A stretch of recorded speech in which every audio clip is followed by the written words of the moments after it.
आपल्याला आठवत असेल 15 जानेवारी 2023 या दिवशी मी पत्रकार परिषद घेतली होती 2023 15 जानेवारी आणि सांगितलं होतं की मुंबईत 2 मोठे रस्त्याचे घोटाळे होणार आहेत, एक 23 साली आणि 24 साली 6,000 कोटी आणि 6,000 कोटी. तेव्हा मुख्यमंत्री घटनाबाह्य जे होते मिंदे, त्यांनी सांगितलं होतं की आम्ही 2 वर्षात एकदम रस्ते चकाचक करू, खड्डे मुक्त करू. हाऊस मध्ये पण स्टेटमेंट दिलं होतं. खरं तर आम्ही आता हक्कभंग आणायचा का हा विचार देखील केला पाहिजे, कारण ते खोटारडे आहेत, किती खोटं बोलतात हे लोकांसमोर आलेलं आहे. स्वतः सत्ता ढापण्यासाठी त्यांनी सांगितलं होतं की 2 वर्षात आम्ही मुंबईचे रस्ते खड्डेमुक्त करू. पण हे सगळी योजना आपल्या कॉन्ट्रॅक्टर मित्रांसाठी करत होते.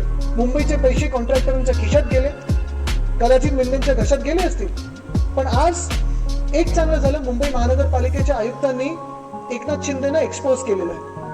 26% काम झालंय आजच्या ह्या रिपोर्टमध्ये आलेलं 26%. आणि मी तर चॅलेंज देते की 26% पण जे बोलतात ते खोटं आहे. 26% पेक्षा कमी आहे.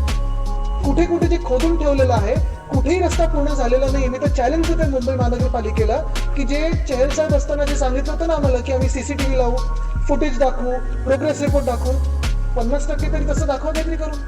कुठेही CCTV लावलेलं नाही, कुठेही काम किती पूर्ण झालं माहिती नाही, पण रोड स्कॅम झाला हे नक्की आणि आज हे शिक्कामोर्तब झालेलं आहे.